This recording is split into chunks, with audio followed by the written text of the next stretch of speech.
Hello बच्चों, कैसे हैं आप लोग? क्लास 12th की जो एनसीईआरटी एक्सरसाइज सीरीज स्टार्ट की है, उसमें आज के लेक्चर में हम कुछ और क्वेश्चंस डालेंगे। तो आप अपनी एनसीईआरटी बुक में इन टेक्स्ट क्वेश्चन 10.7 देख सकते हैं। 10.7 बहुत इंपॉर्टेंट है। Which alkyl halide from the following pairs, पढ़ो इसको ध्यान से। Which alkyl halide from the following pairs would you expect to react more rapidly more rapidly by SN2 reaction mechanism? ठीक है, explain your answer। मतलब जो ये पेयर लिखे हुए हैं फर्स्ट सेकंड थर्ड, इनमें से कौन SN2 फास्ट देगा? ठीक है, कौन SN2 जल्दी देगा, मतलब फास्ट देगा। कौन SN2 फास्ट देगा?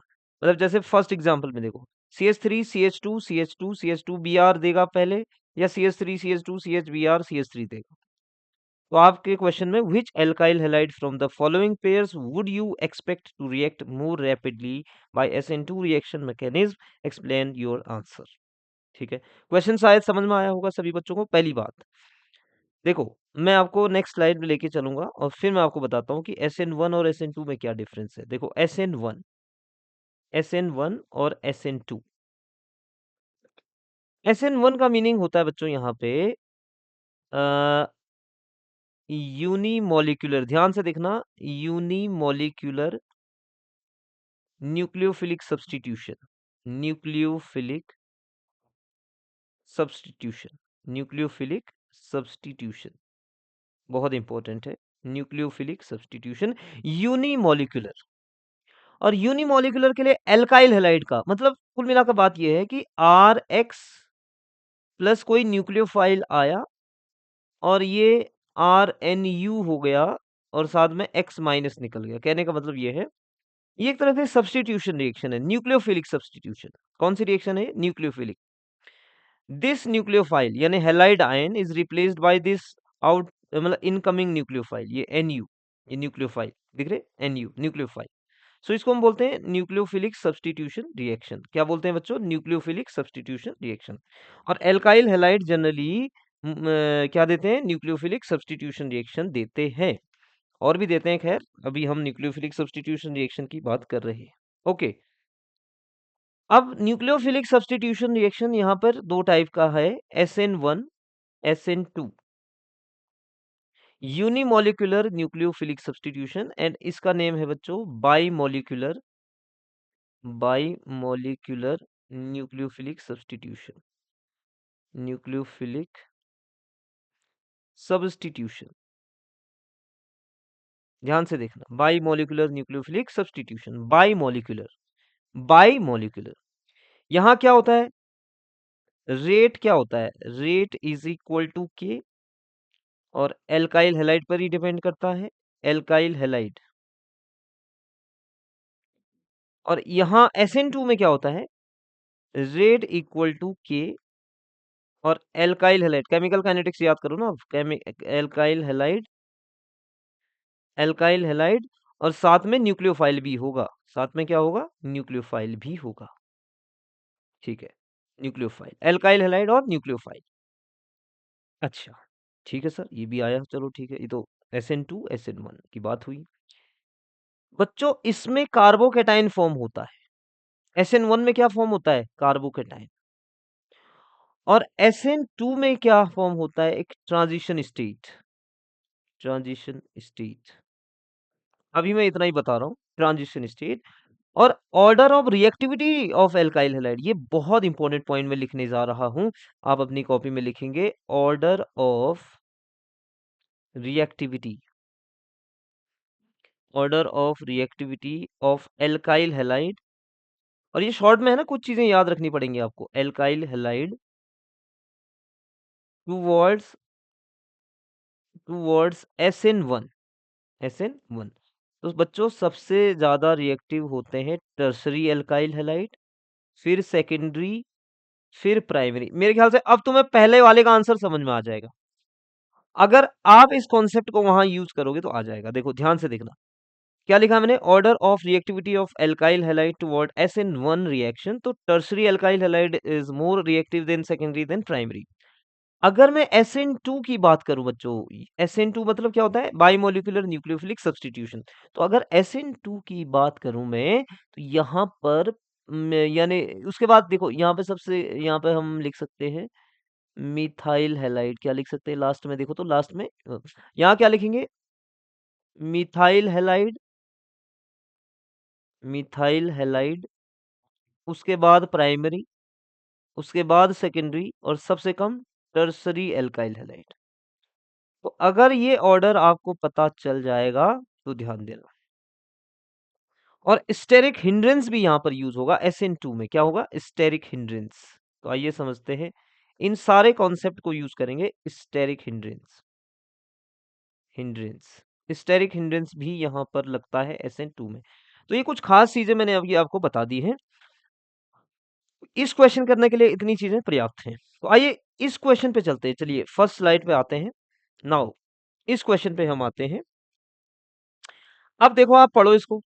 सबसे पहला वाला क्या दिखाई दे रहा है? CH3 CH2 CH2 CH2 Br। क्या ये प्राइमरी एल्काइल हैलाइड है? पहला वाला ध्यान से देखो, क्या ये प्राइमरी एल्काइल हैलाइड है? यस। क्या ये सेकेंडरी एल्काइल हैलाइड है? यस सर, बिल्कुल सेकेंडरी एल्काइल हैलाइड ही तो है ये। Okay sir, secondary alkyl halide. Now अब देखो, मेरी बात ध्यान से सुनना। तो इसका मतलब अब तुम्हें समझ में आ गया होगा कौन देगा SN2 फास्टर। बताओ, क्या ये ए वाला नहीं देगा? One first, this pair will give SN1 faster because this is primary. और अभी तो तुमने लिखा था SN2 के लिए क्या लिखा है तुमने? अभी ऑर्डर क्या लिखा है?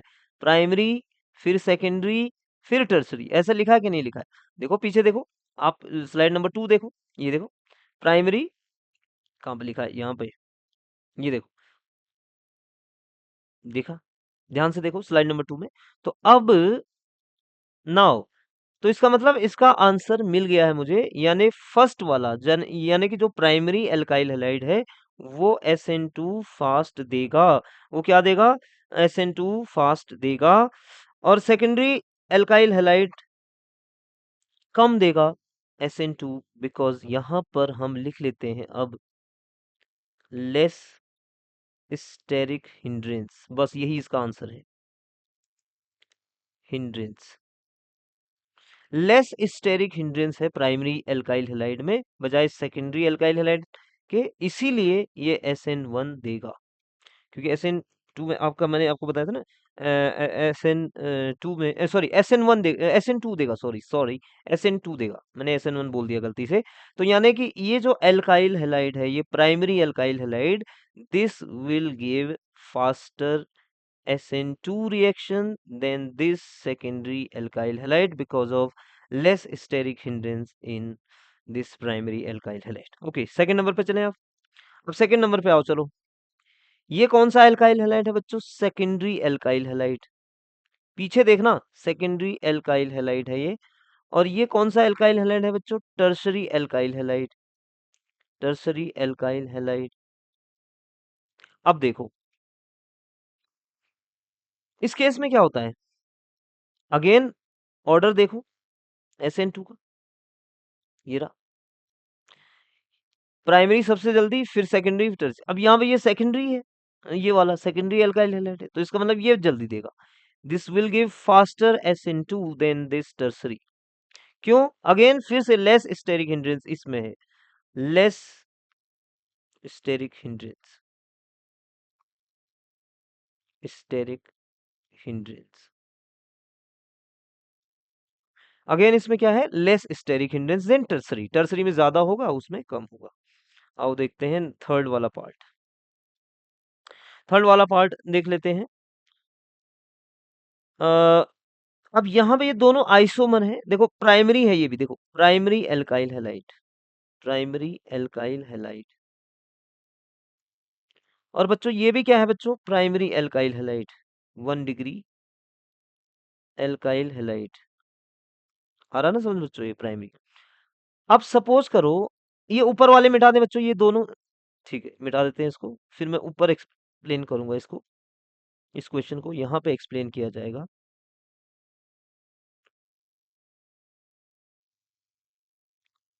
इसको मैं यहाँ पे अब एक्सप्लेन करूंगा, ध्यान से देखो। अब देखो SN2 में होता क्या है, कोई न्यूक्लियोफाइल मान लो आया, कोई न्यूक्लियोफाइल आया यहाँ से, तो ये इस कार्बन पर अटैक करेगा, ये जिस पे हेलोजन जुड़ा है इसी पे तो करेगा, यहाँ पे अटैक करेगा ये। और कोई न्यूक्लियोफाइल आया अगर, तो वो भी इसके भी इस कार्बन पे अटैक करेगा। अब यहाँ पे ये फर्स्ट कार्बन है, ये सेकंड है, ये थर्ड, दिस इज फोर्थ। यहाँ पे 1 2 3 4। यहाँ थर्ड कार्बन पे एक मिथाइल ग्रुप है, और यहाँ सेकंड कार्बन पे एक मिथाइल ग्रुप है, सेकंड कार्बन पे एक मिथाइल ग्रुप है। यानी ये बहुत नजदीक है, यहाँ पर लगा हुआ जो सेकंड ग्रुप पे जो मिथाइल ग्रुप है वो काफी नजदीक है उस कार्बन के जिस पे हेलोजन जुड़ा है। तो इस न्यूक्लियोफाइल को, इस न्यूक्लियोफाइल के अटैक को ये हाइंडर करेगा, इस ये मिथाइल ग्रुप जो नजदीक है। यानी कुल मिलाकर यहाँ पर मोर स्टेरिक हिंड्रेंस लगेगा, मोर स्टेरिक हिंड्रेंस। थोड़ा ऊपर लिखना पड़ेगा ये। इस वाले में ध्यान से देखना, इस वाले में, इस वाले का एक्सप्लेनेशन मैं यहाँ पे लिख रहा हूँ, यहाँ पर more, more steric hindrance, more steric hindrance. ध्यान से देखना, more steric hindrance, okay, more steric hindrance by CH3 at number at C2, at C2, ध्यान दे कार्बन नंबर 2 पे to to the attacking nucleophile, to the attacking, ध्यान से पढ़ो, attacking nucleophile, nucleophile eight C1। यानी ये देखो C1 पे न्यूक्लियोफाइल अटैक करना, ये है कार्बन 1। देखो सेकंड वाले पार्ट में, देखो सेकंड एग्जांपल में जो कार्बन 1 है उसी पे तो है, उसी पे तो अटैक होगा न्यूक्लियोफाइल का SN2 में। लेकिन यहाँ पर ये बगल में देखो सेकंड पोजीशन पे एक मिथाइल ग्रुप भी जुड़ गया है, तो यहाँ पर ये ज्यादा स्टेरिक हिंड्रेंस दिखाएगा, यहाँ पर less steric hindrance, less steric hindrance, hindrance. क्यों? अभी वो काफी दूर हो गया उससे, तो यहाँ पर लेस स्टेरिक। तो ये मोर रिएक्टिव होगा, this will be more reactive, more reactive. तो इसका आंसर ये हो जाएगा। ठीक है, फर्स्ट वाला, इसका एक्सप्लेनेशन इतना ही है। ओके, आओ नेक्स्ट क्वेश्चन पे पहुंचते हैं बच्चों। ठीक है, ये समझ में आया सभी को? ओके, बहुत इंपॉर्टेंट है। चलिए नेक्स्ट क्वेश्चन पे आते हैं, ये रहा। और एक मैंने यहाँ पे इसका, यहाँ पर एक चीज ये लिखी हुई है, देखो ध्यान से, CBSE 2008, 2010, 2013 और भी आता ही रहता है ये। चलिए ठीक है, पढ़ो इस क्वेश्चन को वापस। 10.8, in the following pairs of halogen compounds which compounds undergoes faster SN1 reaction. ध्यान से देखो, in the following pairs of halogen compounds which compounds undergoes faster SN1। अब SN1 में बच्चों अभी थोड़ी देर पहले बताया था, अभी थोड़ी देर पहले बताया था SN1 में, ध्यान से देखो क्या लिखा था SN1 में। यहाँ देखो SN1 में कार्बोकेटाइन फॉर्म हो रहा है, यस सर हो रहा है, और जबकि यहाँ ट्रांजिशन स्टेट हो रही। तो SN1 में कार्बोकेटाइन फॉर्म हो रहा है। अब आप मुझे बताओ कि कौन सा कार्बोकेटाइन सबसे ज्यादा स्टेबल होता है? टर्सरी। इसका मतलब ये हुआ कि टर्सरी एल्काइल हैलाइड सबसे ज्यादा SN1 देंगे। ऑर्डर भी लिखा हुआ है ये देखो। चलिए इसको मैं उस पेज पे लेके आता हूँ फिर से वापस। यहाँ पर ये आपका टर्सरी एल्काइल हैलाइड है, ये क्या है? टर्सरी एल्काइल हैलाइड है। जबकि ये सेकेंडरी एल्काइल हैलाइड है। ये कैसा एल्काइल हैलाइड है? सेकेंडरी एल्काइल हैलाइड है, दिस इज सेकेंडरी एल्काइल। अभी अभी आपने पढ़ा कि ऑर्डर ऑफ, अभी आपने पढ़ा था ना बच्चों यार, थोड़ा इधर लिखते हैं इसको, order of reactivity, reactivity of SN1, sorry of alkyl halide toward SN1, ऐसे लिखना पड़ेगा ना, एल्काइल हैलाइड टुवर्ड्स SN1। अब देखो सबसे ज्यादा कौन रिएक्टिव था? टर्शरी। फिर सेकेंडरी, फिर प्राइमरी, ठीक है, फिर मिथाइल। यहाँ क्यों? कार्बोकेटाइन फॉर्म हो। आओ देखते हैं कार्बोकेटाइन के फॉर्म में इन रिएक्शंस को लिखने की कोशिश करते हैं। ठीक है बच्चों, आओ देखते हैं, बहुत इंपॉर्टेंट पॉइंट है। ठीक है, अब देखो इस वाले को लिखो, ये है Cl। यहाँ आयोनाइजेशन हुआ, क्या होगा इसका? आयोनाइजेशन होगा, ध्यान से देखना, इसका क्या होने वाला है? आयोनाइजेशन। ओके, अब आयोनाइजेशन हो गया, क्या होगा तुम बताओ मुझे? आयोनाइजेशन होने से क्या होगा यहाँ पर, बताओ आप? Cl माइनस निकल जाएगा बाहर। यस, ठीक है। तो यहाँ पर कुछ इस तरह से बनेगा यार, एक कार्बोकेटाइन टाइप का बनने वाला है कुछ इस तरह से। प्लेनर होता है ये, यहाँ पे पॉजिटिव चार्ज, कार्बोकेटाइन कौन सा है? टर्शरी। और इस वाले सेकंड वाले के केस में बनाओ, यहाँ पे भी Cl है, यहाँ पे क्या है? ये Cl। अब इसका आयोनाइजेशन होगा, यहाँ से क्लोरीन निकल जाएगा।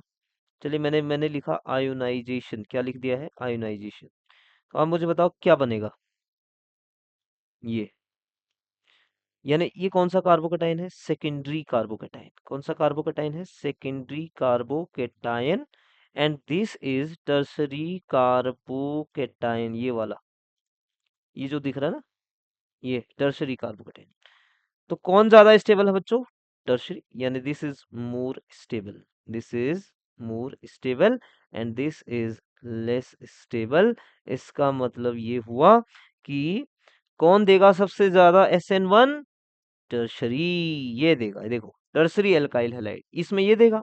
यहां पर देखो, अब यहाँ पे ये सेकेंडरी एल्काइल हैलाइड है ना, secondary alkyl halide. And this is primary alkyl halide, ये उधर वाला सेकंड पार्ट देखो ना, प्राइमरी, प्राइमरी एल्काइल हैलाइड, ये वाला है ऊपर देखो। और ये वाला कौन सा है? सेकेंडरी। तो अब यहाँ पर सेकेंडरी कार्बोकेटाइन बनेगा, यहाँ प्राइमरी। इस अगर आयोनाइजेशन हुआ, SN1 हुआ तो, क्योंकि SN1 में कार्बोकेटाइन बना, तो यहाँ पर क्या बनेगा? Primary carbocation. और यहाँ पे क्या बनेगा? Secondary. Again secondary is more stable, इसका मतलब यहाँ पर ये वाला पेयर SN1 फास्ट देगा। तो दोनों के केस में पहला रहेगा आंसर, फर्स्ट वाले में भी फर्स्ट एंड सेकंड वाले में भी फर्स्ट। आए, बात समझ में आ गई बच्चों? ओके, क्लियर है? ठीक है, नाउ नेक्स्ट क्वेश्चन पे पहुंचते हैं बच्चों। अब एक और क्वेश्चन यहाँ पे मैंने दिया है, ठीक ठाक सा क्वेश्चन है ये भी। आओ समझते हैं इसको, इसको किस कॉन्सेप्ट से हम करें। तो देखो यार, ये है ब्रोमोसाइक्लोहेक्सेन, उसमें Mg डाला, ड्राई ईथर की प्रेजेंस में बच्चों ये ग्रिग्नार्ड रिएजेंट बनता है। क्या बनता है? ग्रिग्नार्ड। Mg को इसके बीच में लगाओ, तो यहाँ एक ही जगह में लिख देता हूँ, एक ही जगह में लिख देता हूँ, ये Mg और Br लिख दिया। अब MgBr में जब आप H2O डालोगे, क्या डालोगे? HOH। तो यहां से क्या होता है कि ये MgBrOH अलग होता है, और ये हाइड्रोजन यहाँ पे अटैच हो जाएगा। समझ रहे हो? चलो कोई बात नहीं, अभी समझाते हैं, ध्यान से देखो। देखो मैंने क्या कहा, ये MgBrOH अलग, क्या बन रहा है बताओ? MgBr और OH बना। देखो MgBrOH, और इस हाइड्रोजन को आप, अब यहाँ पे मैकेनिज्म दिखाने की जरूरत नहीं है, ठीक यहाँ पे लगा दो। तो ये जो बन रहा है अब एक कंपाउंड, ये तो बना, और यहाँ पे H लग गया। इसका मतलब बी वाला जो मेन कंपाउंड होगा बच्चों, वो ये होगा, ये रहा। बी वाला जो मेन कंपाउंड होगा वो ये होगा। आइए पीछे वाले पेज में चलते हैं, आपको मालूम पड़ जाएगा। पीछे वाले पेज में लेके चलते हैं, क्योंकि वो आपने कर लिया है। आइए इस पेज में चलते हैं तो समझ में आएगा। देखो यहाँ पर क्या है, ये कुछ इस तरह से था, ये कुछ इस तरह से है, ध्यान से देखो, इस तरह से था ये, और इधर लगा है MgBr, ठीक है, लगा था। और यहाँ पर हमने इसमें ड्राई ईथर यूज किया है। क्या यूज किया है? Dry ether. यहाँ पर मैंने क्या कहा था, ये ग्रिग्नार्ड रिएजेंट बनेगा। क्या बनेगा? ये ग्रिग्नार्ड रिएजेंट, यानी सॉरी, यहाँ मैंने गलती किया है, यहाँ पे Br था यार, यहाँ उल्टा कर दिया मैंने थोड़ा सा, एक मिनट रुको। ग्रिग्नार्ड रीजन तो बनाना था मुझे, yes sorry, very sorry. Br अब था यहाँ पे Mg, और यहाँ पे dry ether, dry ether, yes, okay. अब इस एल्काइल हैलाइड में आप Mg डालोगे तो डेफिनेटली ये बनने वाला है, ये बनने वाला है Mg और Br। इसका नेम है साइक्लोहेक्साइल मैग्नीशियम ब्रोमाइड, ब्रोमाइड। और ये है ग्रिग्नार्ड रिएजेंट। क्या बोलते हैं ऐसे को? Grignard reagent. क्या बोलते हैं? Grignard reagent. और ग्रिग्नार्ड रिएजेंट में जब पानी डालोगे, वाटर ऐड करोगे, वाटर की प्रेजेंस में अगर मान लो ये रिएक्शन हुई, तो यहाँ पे बनेगा एल्केन। अब एल्केन क्या बना? देखो, मैंने आपसे अभी आपसे कहा था HO और H, पानी डालो, तो ये वाला एरिया तो अलग हो गया, ये इतना, ठीक है, और ये H इस पे जुड़ गया, तो जो बना मेरा वो यही तो बन रहा है, देखो ये साइक्लोहेक्सेन ही तो है ना, ये क्या चीज है? ये साइक्लोहेक्सेन, क्या चीज है ये? साइक्लोहेक्सेन। और साथ में क्या बन रहा है बेटा? MgBrOH। अब देखो, इसका नाम है हाइड्रोक्सी मैग्नीशियम ब्रोमाइड। क्या नेम है इसका? Hydroxy magnesium bromide. हाइड्रोक्सी से स्टार्ट करो, बस हो गया। फिर से बोल देते हैं, हाइड्रोक्सी मैग्नीशियम ब्रोमाइड, और ये साइक्लोहेक्सेन। तो हम बी इसको मान लेंगे और ए इसको मान लेंगे, ठीक है बच्चों। तो आइए इस वाले में पहुंचो। यहां पर, यहां पर जो बना है, देखो ध्यान से देखो, यहां पे जो बना है ना, ये बी है, साइक्लोहेक्सेन, ठीक है, समझ में आया? ए और बी। ए का मतलब क्या था? साइक्लोहेक्सेन। ए का मीनिंग क्या है बेटा? साइक्लोहेक्सेन बना है। और बी क्या बना है यहाँ पे? सॉरी, ए बना है ग्रिग्नार्ड रिएजेंट, ध्यान से देखो, MgBr। और बी बन गया है साइक्लोहेक्सेन। बी क्या बन गया है मेरा? साइक्लोहेक्सेन। सिमिलर केस इसका भी है, देखो RMg और Mg, आपको ये R डिफाइन करना है, ठीक है, RMg, आपको ये R बताना है यहाँ पे। अच्छा, एक R भी डिफाइन करना था आपको, क्वेश्चन में मैंने नहीं लिखा है शायद से,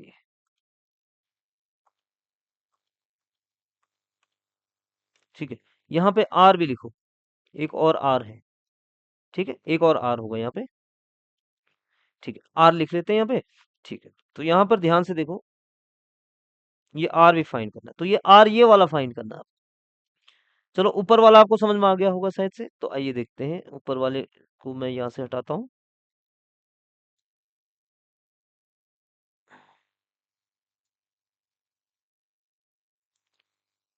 चलो देखते हैं, ठीक है, ये हट गया है यहाँ पे। अभी तक मुझे जो मिला है, मैं लिखते जाता हूँ यहाँ पे। ए मिला है मुझे क्या?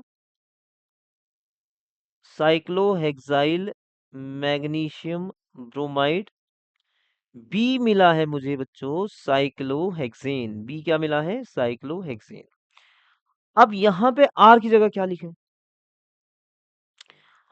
RMg प्लस RMg, ये RMg भी नहीं है, ये होगा हमारा NCERT में क्वेश्चन RBr। क्या है ये? RBr, ये RBr प्लस Mg, ठीक है, RBr प्लस Mg, फिर से वही RMgBr बनेगा। अब R क्या होगा यहाँ पे, बताओ? R क्या चीज हो सकती है यहाँ पे? तो बच्चों, R हो सकता है यहाँ पे, ध्यान से देखो, मैं बताता हूँ आपको, CH3, CH3, और यहाँ पे लगा Br, यानी R ये रिप्रेजेंट कर रहा है, ये जो दिख रहा है, ये इस R को रिप्रेजेंट कर रहा है। अब इसमें मिलाया क्या है? Mg। क्या बनता है बताओ? ड्राई ईथर की प्रेजेंस में क्या बनता है? ड्राई ईथर, ड्राई ईथर की प्रेजेंस में क्या बनता है? Grignard reason. ग्रिग्नार्ड रीजन कैसा होता है? ये Mg इसके बीच में लगा दो, कार्बन और ब्रोमीन के बीच, तो क्या बनेगा? ये देखो CH3, CH, CH3, और कार्बन और ब्रोमीन के बीच एक और आ जाएगा Mg, और यहाँ पे आ गया Br। ये तो ग्रिग्नार्ड रीजन, यही बना है ग्रिग्नार्ड रीजन। ओके सर, यही बना है, बिल्कुल सही है। अब ये कंपाउंड जो तुम्हारा हो गया, ये है सी। क्या चीज है ये? सी। तो सी भी मिल गया मुझे। देखो, ए फाइंड हो गया, बी फाइंड हो गया, सी फाइंड हो गया। अब सी में D2O डालते थे, जस्ट वैसे ही जैसे पानी डालने पर हुआ था, वाटर ऐड करने पे हुआ। अगर वाटर होता तो यहाँ H लग जाता, Mg की जगह पे क्या लग जाता? H। लेकिन यहाँ D2O है, तो इसको थोड़ा सा मैं ऐसे लिख लेता हूँ, ध्यान से देखना। इस D2O इसको मैं थोड़ा ऐसे लिख लेता हूँ, जैसे पिछले वाली रिएक्शन में वाटर के लिए लिखा था। याद करो, D2O के लिए मैंने थोड़ा ऐसे लिख दिया, जैसे H2O के लिए लिखा था। समझ लो बस, अभी अभी हम यहाँ कोई बहुत बड़ी मैकेनिज्म नहीं बता रहे। देखो, ये तरीका इसका है। अब की बार क्या बन रहा है बताओ? बता सकता है कोई? कोई बच्चा बता सकता है? कोई बच्चा बता सकता है? Mg, Br और OH। OH की जगह OD। OH पीछे वाले देखा था ना, याद करो। अब तो समझ गए होंगे शायद से। अब ये D को आप वहां पे लगा दो, कहां पे? जहां से Mg उठाया आपने। तो क्या ये कुछ ऐसे ही दिखेगा? ये देखो, दिखेगा कि नहीं दिखेगा? यस। तो इसका मतलब हमारा सी तक तो फाइंड हो गया है। और अब हम नेक्स्ट पार्ट में आते हैं। बच्चों, ये समझ में आया? दो पार्ट क्लियर है? पॉइंट समझ में आया? यहां तक हो गया है क्लियर? देखो, ये ध्यान से देख लो। दिख रहा है सबको? ठीक है, यहां तक हो गया। नाउ, यानी जब आप डी यहां पे लगाओ तो ये ऐसे दिखेगा ना, ये ऐसे दिखेगा ये। चलो ठीक है, अब इसको मैं मिटा दे रहा हूं। अब अगले थर्ड पार्ट पे पहुंचते हैं। चलो, थर्ड पार्ट क्या बोलता है सर जी? चलो आओ, थर्ड पार्ट पे आओ।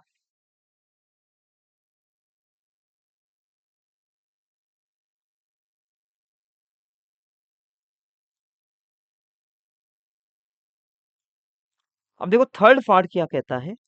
नाउ,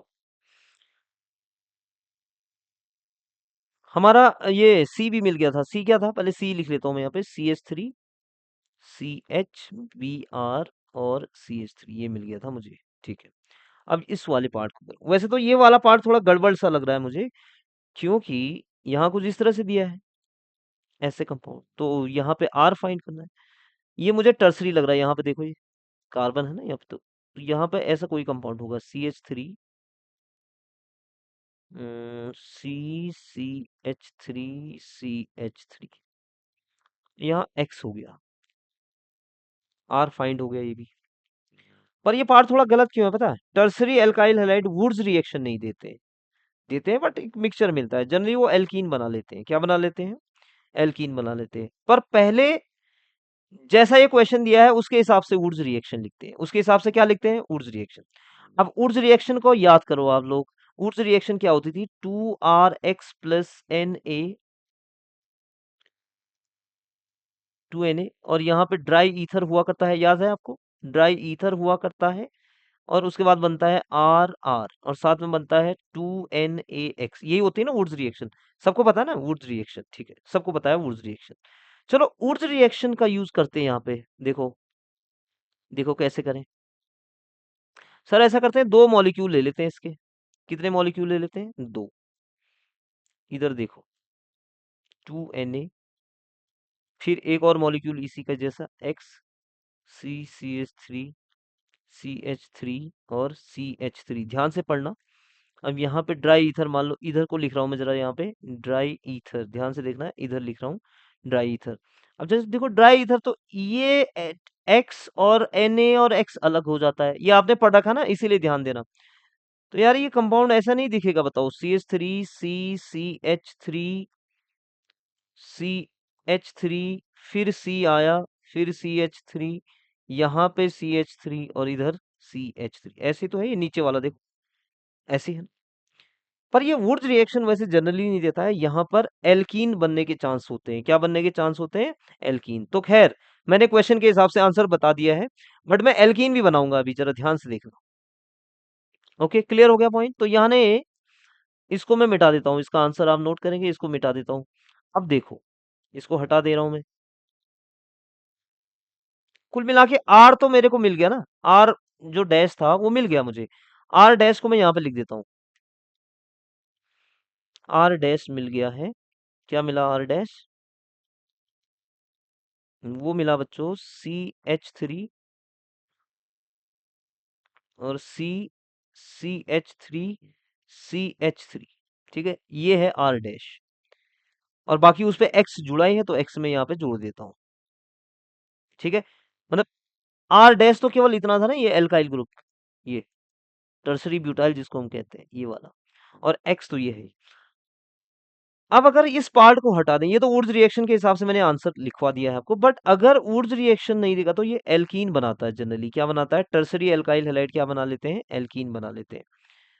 अगर मैं यहाँ पे ध्यान से देखो, वही कंपाउंड लिख देता हूँ जो मुझे मिला था, CH3 CH3। ये क्वेश्चन थोड़ा ट्रिकी सा था, तो यहाँ पे एक्स लिखा मैंने। अब यहाँ पे Na और ड्राई ईथर की प्रेजेंस में यहाँ एल्कीन बनने के चांस ज्यादा रहते हैं टर्सरी एल्काइल हैलाइड में। तो वही इसका जो आंसर है CH3 C CH2 और CH3, ये एल्कीन बनने के चांस यहाँ पे रहते हैं। बट कोई बात नहीं, मैंने वुड्स रिएक्शन भी आपको बताई। अब डी के बारे में क्या राय है? फिर से वही, एल्काइल हैलाइड में Mg डालेंगे तो फिर क्या बनेगा बच्चों? ग्रिग्नार्ड रिएजेंट बनेगा। तो डी जो मिलेगा मेरे को यहाँ पे, डी जो बनने वाला है CH3 C CH3 और MgBr, देखो ये बन गया। अब पानी डालो डी वाले में, डी में क्या डालोगे? पानी डालोगे, वाटर, वाटर ऐड करोगे, वाटर से क्या बनेगा? फिर एल्केन बनेगा। यानी ये वाला हिस्सा तो अलग हो गया, और क्या बनेगा? यहां से OH चला जाएगा, पता है ना, अभी अभी आपको बताया है मैंने। देखो, तो क्या बनेगा ये, जरा देखो, CH3 C CH3 और यहाँ पे CH3, और इधर लग गया है बच्चों H, और बगल में जुड़ गया Mg, ये Mg, ये Br, ये OH, इधर का वाटर वाला OH, ये Mg, ये Br और ये वाटर वाला OH। तो क्या बन रहा है देखो, MgBrOH। क्या नेम है इसका? Hydroxy magnesium bromide. और ये हो गया हमारा क्या? 2 मिथाइल प्रोपेन। क्या नेम हो गया इसका? 2 मिथाइल प्रोपेन। 1 2 3, 2 methyl propane. बच्चों ये बात समझ में आ गई है? 2 मिथाइल प्रोपेन, ठीक है, 2 मिथाइल प्रोपेन। तो ई भी मिल गया, सब कुछ मिल गया। देखो, अब मैं एक बार फिर से दोबारा लिख देता हूं इसको, बहुत जरूरी है ये, इंपॉर्टेंट है। आप इसको नोट करेंगे बहुत अच्छे से, बहुत इंपॉर्टेंट क्वेश्चन है, एग्जाम में आया हुआ। तो देखो यार, क्या क्या मिल गया मुझे, देखो क्या क्या मिला मुझे यहाँ पे। ए मिल गया, ये है साइक्लोहेक्साइल मैग्नीशियम ब्रोमाइड, यानी ग्रिग्नार्ड रीजन टाइप का। बी हो गया साइक्लोहेक्सेन। सी हो गया 2 ब्रोमोप्रोपेन। और क्या फाइंड करना था? डी। डी क्या मिला था यार अभी? डी हमने जो फाइंड किया था बच्चों, वो क्या था? डी। डी जो कंपाउंड मिला था वो था हमारा अ, जो डी कंपाउंड था, क्या था वो डी कंपाउंड? अभी हमको मिला था, याद करो। सी, देखो CH3, एक मिनट देखते हैं, डी वाला जो कंपाउंड था, देखो डी कौन सा था? ABCR डैश मिला था। अच्छा, डी जो था लास्ट में, डी वाला जो मिला था, ये यहाँ पे देखो, डी पता था ना, डी। डी कौन सा है आपका? डी जो है वो ये रहा। तो मैं यहाँ पर डी लिख देता हूँ पहले यार, डी। डी लिख दो, CH3 CH3 CH3 MgBr, ये था डी। ठीक है, ये है ना डी। ओके, तो ये है डी हमारा। उसके बाद ई मैंने आपको यहाँ पे लिखा है, ये ई, ध्यान से देखो। तो ये हो गया हमारा कंप्लीट, ठीक है। तो ये हो गया हमारा कंप्लीट। तो यहाँ से हमारा क्वेश्चन कंप्लीट हो गया है, कुछ क्वेश्चंस नेक्स्ट वीडियो लेक्चर में। और तब तक के लिए थैंक यू।